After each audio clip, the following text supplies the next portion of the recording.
ठंड का महीना होता है, जैसे अभी चल रहा है, कड़ाके की ठंडी थी, कोहरा बहुत ज्यादा था। एक बगीचा था, बगीचा के बगल में एक तालाब था, उस तालाब के किनारे एक बड़ा सा पेड़ था। उस पेड़ के ऊपर बंदरों का सरदार बैठता है और कई बंदरों की काना फूसी चल रही होती है, उन सबको इकट्ठा करता है और पूछता है क्या ये आपस में काना फूसी क्या चल रही है। तो बोल रहा है सरदार हमारे साथ भगवान ने कुछ तो गलत किया है। बोले ऐसा क्यों लग रहा है आपको।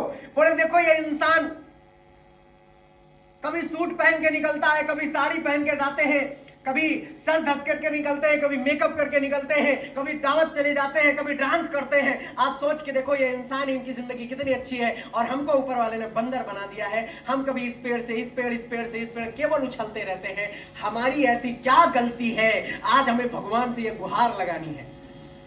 तो ये जब सरदार के पास बात पहुंची तो अब सरदार भी भाई बंदर ही था, उसको भी यही लगा कि यार बात तो सही है, ऐसा हमारे साथ नाइंसाफी की जा रही है, चलो आओ मिल करके एक बार गुहार लगाते हैं भगवान को।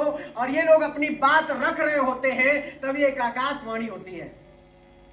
आकाशवाणी में यह बोला जाता है, हे प्रिय बंदरों, आपके बगल में जो तालाब है, अभी एक आकाशवाणी, एक बिजली कड़केगी, अगर बिजली के कड़कते ही जो बंदर इस तालाब में छलांग लगाएगा वो एक सुंदर सा राजकुमार बन के निकलेगा। इंसान नहीं, राजकुमार बन के निकलेगा। क्या? एक आम आदमी नहीं, एक राजकुमार बन के निकलेगा। और जब ये बात लोगों ने सुनी ना, तो लोग आपस में, सारे बंदर आपस में एक दूसरे को देखने लगे, एक दूसरे से पूछने लगे किसने मजाक किया, ऐसा मजाक किसने किया, ऐसा मजाक करने की हिम्मत किसकी हुई, उसको सामने लेकर के आओ। ये बात आपस में चली रही होती है, तब तक एक उसमें से बूढ़ा बंदर था, उसने छलांग लगा दिया पानी में। और जैसे वो छलांग लगाता है पानी में, वैसे ही सारे बंदर उसके ऊपर हंसना शुरू करते हैं और बोलते हैं देखो बेवकूफ बंदर को, मर जाएगा, ठंडी का महीना है। हम लोग पूछ ही रहे थे कि किसने मजाक किया, किसने मजाक किया, तब तक इसने सीरियस ले लिया और पानी में कूद गया, ये साला मरेगा।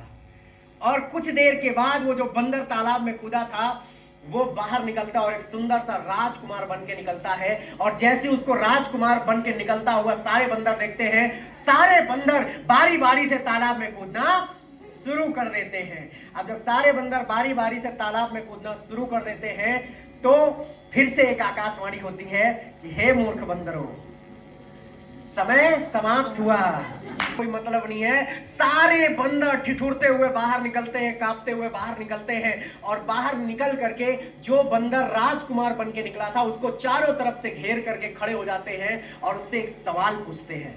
ये सवाल आप सब लोग अपनी जिंदगी से कनेक्ट करना। ये सवाल पूछते हैं कि क्या तुमको विश्वास था कि ये सही बात हो रही है और अगर कूदोगे तो तुम राजकुमार बन के निकलोगे। तो बंदर का जवाब सुनिएगा, ये बंदर का जवाब इस पूरी कहानी का निचोड़ है।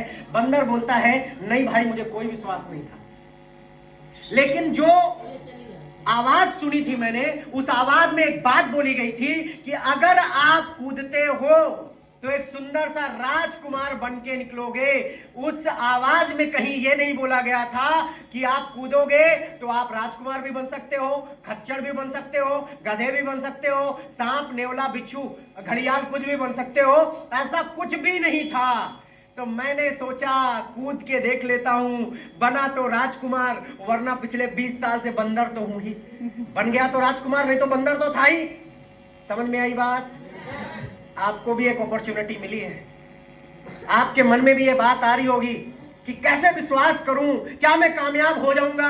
आप मुझसे पूछोगे कि आजाद सर आपने कैसे विश्वास किया था, सेम उत्तर दूंगा, विश्वास नहीं था लेकिन सोचा करके देखता हूं। 99% फेल हो गया तो क्या होगा, जाने के लिए कुछ नहीं था। जिस परिवार से बिलोंग करता था वैसा ही रहता, पढ़ाई करता, कोई नौकरी करता। लेकिन मैंने भी सोचा 1%, अगर जैसे लोगों की जिंदगी बदल रही मेरी भी बदल गई। मैंने 1% विश्वास किया था और आज उन्हीं लोगों की कतार में मैं भी आ गया। मैंने सोचा था बने तो करोड़पति, नहीं तो रोडपति तो पहले भी थे। तो भाई साहब यही सोच करके मैंने इस बिजनेस की शुरुआत की थी और मुझे ऐसा लगता है